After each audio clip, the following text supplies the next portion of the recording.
Bonjour Monsieur Lombardo. Bonjour Cédric. Bonjour Alix, On parle bonjour toujours Marco. environnement, on venait à l'instant de parler voilà, de l'environnement à Abidjan, comment c'est géré. Alors aujourd'hui nous parlons de comment s'adapter au changement climatique. Nous continuons de parler donc du changement climatique avec l'alerte donnée par la Banque mondiale dans son rapport de juillet 2018 sur le climat en Côte d'Ivoire. Nous avons mesuré la semaine dernière l'impact de ce changement climatique qui met en péril les progrès durement, on va dire, acquis depuis plusieurs décennies. Alors, face au changement climatique, Cédric, il y a deux réponses. La première, s'adapter au changement climatique. La seconde, atténuer le changement climatique. Seulement voilà, comment s'adapte-t-on? Quelles sont les stratégies proposées? Quelles actions concrètes sur le terrain? Ça, c'est le côté pragmatique qui revient toujours. Comment faire mieux? Des préoccupations auxquelles nous tenterons bien sûr de répondre avec vous. Merci beaucoup. Alors donc la première question, Anne Marcelin l'a déjà posée, c'est d'abord ça veut dire quoi s'adapter au changement climatique? En fait on se rend compte, on a vu, ça fait 3 semaines qu'on est sur la thématique du changement climatique, on a vu les impacts dans le passé, on se rend compte que la Côte d'Ivoire chauffe, plus 1 degré de température, si vous, votre température monte de 1 degré, vous serez alité, etc. Donc maintenant il faut se soigner. Et pour se soigner, la première réponse à apporter, c'est l'adaptation. Donc, s'adapter, ça veut dire que beaucoup de choses sont en train de changer en termes de température, de pluviométrie, et comment vont faire les gens pour trouver des réponses concrètes, au premier rang desquelles nos parents planteurs. Donc, il faut qu'on présente de nouveaux itinéraires agricoles pour les parents planteurs, afin qu'ils puissent s'adapter au changement climatique. Mais il y a aussi des réponses pour les éleveurs, il y a aussi des réponses pour les pêcheurs, et c'est ce qui fait que c'est un large travail, un gros travail qu'on doit faire pour que tout le monde puisse s'adapter au changement climatique. Alors, quel est pour vous le premier outil de l'adaptation à ce fameux changement climatique? La température. Lorsque l'information climatique, lorsqu'une maman voit que son enfant chauffe, qu'est-ce qu'elle fait? Elle se jette sur un thermomètre pour prendre la température. Donc c'est l'information climatique qui est la plus importante. Si vous êtes malade de quelque chose, mais que vous n'avez pas le diagnostic, vous ne savez pas quand est-ce que les pluies vont commencer, quand est-ce qu'elles vont s'arrêter, quelle intensité elles vont avoir, vous ne pourrez pas vous adapter parce que vous serez inconnu, vous aurez trop d'inconnus face à la maladie. Donc la chose la plus importante, c'est l'information climatique. Et nous avons été voir la Sodexam, qui est en Côte d'Ivoire, et notre thermomètre national. Et on a été rencontrer le directeur de la météorologie nationale, qui nous a expliqué justement comment est-ce que la Sodexam travaille en ce moment pour nous donner des informations climatiques. C'est la première vidéo que nous allons lancer avec notre réalisatrice ce matin. C'est parti. La Sodexam s'occupe en général de tout ce qui est aéroport et météorologie. Dans le domaine de la météorologie, nous suivons le suivi climatique. À partir du suivi climatique, on a des capacités de résilience des services et produits pour la résilience des secteurs socio-économiques au changement climatique. Le gouvernement a pris la mesure de la chose. Nous sommes aujourd'hui dans un processus à accorder un projet qu'on appelle un projet de renforcement des capacités de la Sodexam en matière de météorologie qui est en cours d'instruction. Et je pense que ce projet pourra renforcer le système d'observation climatique national et permettre de mieux fournir les prévisions, de mieux fournir les alertes aux populations et mieux fournir également les services climatiques, comme on dit, les services climatiques aux différents secteurs socio-économiques pour être mieux résilients au changement climatique. Quel est donc, selon vous, le premier outil de l'adaptation au changement climatique? C'est ce qu'on vient de voir maintenant, c'est l'information qu'on va pouvoir donner à nos populations. Et maintenant, une bonne question qui va se poser, c'est comment est-ce qu'on fait pour que les informations de la Sodexam puissent arriver jusqu'à nos paysans? C'est ça la thématique. Voilà, comment créer l'information météorologique? On a parlé du système d'observation climatique. Qu'est-ce que c'est au juste?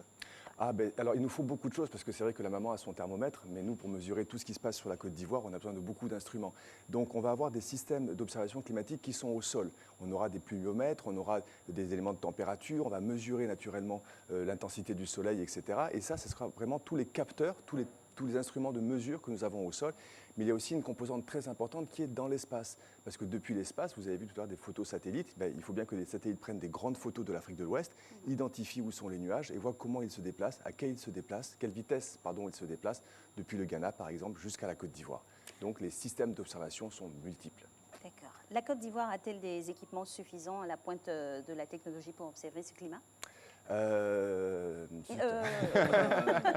Non. On a La Sodexam a beaucoup d'équipements qui sont disponibles. Dites-nous franchement. En tout cas. Voilà. Malheureusement, pendant la crise qu'on a connue, ils ont perdu un certain nombre de leurs équipements. Ce qui fait que donc il y a une grande volonté, et c'est un peu ce que disait aussi tout à l'heure M. Daouda Konaté, il y a une grande volonté et une compréhension de l'État sur la nécessité de densifier, d'augmenter les instruments de mesure terrestres. Mais ce qui est aussi intéressant, c'est qu'on a d'autres acteurs comme le Centre suisse de recherche scientifique en Côte d'Ivoire, le projet Propacom, etc., qui ont eux-mêmes leurs propres capteurs. Et donc une réflexion à se poser, si la Sodexam n'a pas encore la capacité nécessaire pour densifier tout son réseau, voir comment est-ce qu'elle peut s'interconnecter avec les autres acteurs qui sont présents. On a toujours 12 stations synoptiques en Côte d'Ivoire ou bien ça a augmenté? 13. 13 maintenant. 13. Alors, en Côte d'Ivoire, des millions de personnes dépendent, hein, vous l'imaginez, de l'agriculture pluviale. Quelles sont les actions pour informer justement et surtout former les paysans pour leur adaptation au changement climatique? Et d'ailleurs, ces paysans, comment ils appréhendent concrètement en Côte d'Ivoire ce changement climatique-là? Ah ben, ce sont les premiers témoins, puis je vais même envie de dire les meilleurs témoins. Nous qui vivons en ville, je veux dire, on subit quelques petits éléments comme la chaleur, la pluie, mais eux, ils voient la terre se comporter. Et la terre, Oui, c'est vis-à-vis. c'est leur capital. La pluie, pour eux, c'est un instrument d'investissement. Imaginez s'il fallait payer la pluie pour le paysan, ça serait très compliqué. Très compliqué, oui. Et donc, justement, une des grandes actions à mettre en place, et là, il faut aussi féliciter quand même la Sodexam pour ce travail, c'est d'identifier comment arriver à transformer l'information climatique, ces bulletins météorologiques, en quelque chose d'accessible pour le paysan. Et donc là, on a rencontré un deuxième collaborateur de la Sodexam, mais qui est aussi le point focal du fameux GIEC, ce groupe de chercheurs international sur le climat. Qui a eu le prix Nobel il n'y a pas longtemps. Qui a eu le prix Nobel il n'y a pas longtemps. C'est le GIEC, dont notre point focal ivoirien. Et c'est l'objet de la deuxième vidéo d'aujourd'hui, qui est justement la transmission de l'information météorologique au climat. Comment font-ils sur le terrain concrètement? La Sodexam, en partenariat avec l'Organisation météorologique mondiale, a lancé dans un premier temps un programme qu'on appelle Métagri, c'est-à-dire météorologie agricole, et c'est l'Organisation météorologique mondiale qui a aidé à financer ce projet-là. Ce projet consistait à fournir un pluviomètre aux paysans, à les former à l'installation, à les former à la lecture, à les former à l'utilisation des informations.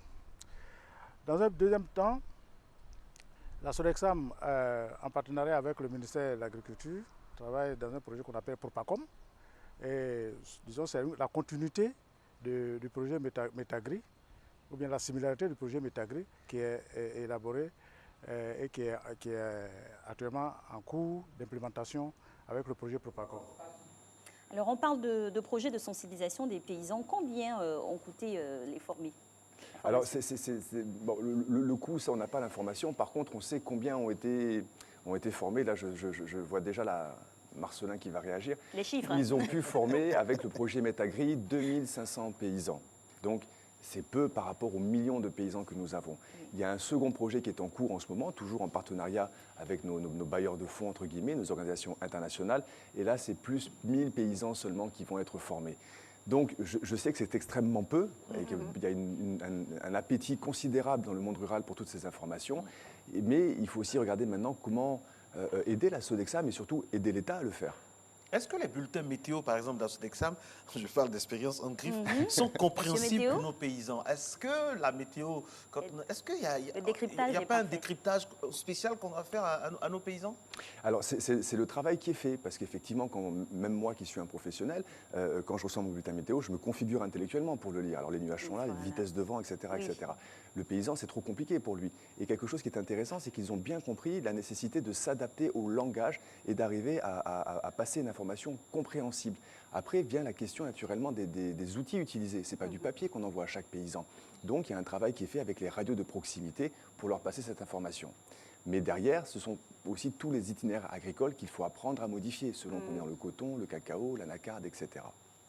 Alors, comment faire mieux pour que les paysans s'adaptent? L'information climatique ne suffit pas. Oui. L'État aussi ne peut pas tout faire. Oui.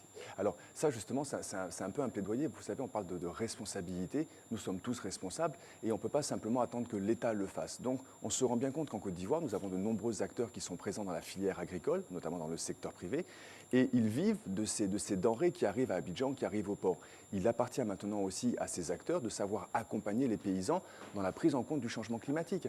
Si vous vous travaillez par exemple dans le cacao, vous devez accompagner aussi votre coopérative, accompagner aussi les planteurs en leur expliquant le cacaoyer, c'est un arbre de sous-bois, il a besoin d'un petit peu d'ombre, il a besoin d'un petit peu d'humidité, etc. Et voici comment modifier vos itinéraires agricoles. Si on ne compte que sur l'État de Côte d'Ivoire, on voit ce qu'ils ont réussi à faire sur la nagette, mais vous imaginez le montant qui a été investi, Ben oui, 40 milliards de francs CFA. S'il doit faire tout ça de partout, seul l'État ne peut pas y arriver. Donc le secteur privé doit s'engager, les coopératives doivent faire le lien entre le secteur privé et le paysan. Les réponses existent, l'information existe. Le vrai problème du développement durable, c'est que nous n'arrivons pas à mettre en place toutes ces solutions sur le terrain auprès de nos populations. Petit mot sur le déploiement de notre parrain, notre sponsor, la nagette. Qu'est-ce que vous pensez de cette nouvelle façon d'appréhender les déchets? Écoutez, déjà, moi, il y a quelque chose que j'ai beaucoup aimé, c'est que tous les véhicules sont blancs. Si vous avez remarqué, les véhicules que l'on voit, ils sont blancs. Donc, blanc, c'est la propreté. Donc ça, c'est quelque chose qui va justement nous rappeler ce qu'est la propreté. Et puis, je peux dire qu'ils ne peuvent que réussir. Parce que moi, je me rappelle, quand j'étais petit, j'aime bien raconter mes histoires d'enfants en Côte d'Ivoire, on avait les camions CITAF. Et les camions CITAF faisaient un excellent travail de ramassage. Ils amenaient tout à Kouédo de manière très diligente. Donc, la nagette ne peut que réussir. C'est la réincarnation de la C'est ce qu'il nous faut espérer avec une meilleure diligence. Mais le plus important aussi, ça a été dit sur ce plateau, l'État fait sa part. Nous aussi, population, nous devons faire notre part. On attend maintenant que la nagette nous propose un tri sélectif, les plastiques, etc. Donc il faudra nous éduquer, nous, population, à apprendre à séparer nos déchets. Mais dans un premier temps, hier, je roulais derrière un taxi, je le vois qui jette sa bouteille de coca par la porte, etc., etc. Ce sont ces comportements que nous devons arrêter. Balayons devant notre porte et après, ça sera encore plus facile d'aller critiquer ce que fait l'État. Donnons nous-mêmes l'exemple et après, on pourra parler un petit peu plus. Beau message en tout cas pour la protection de l'environnement, car c'est l'affaire de tous.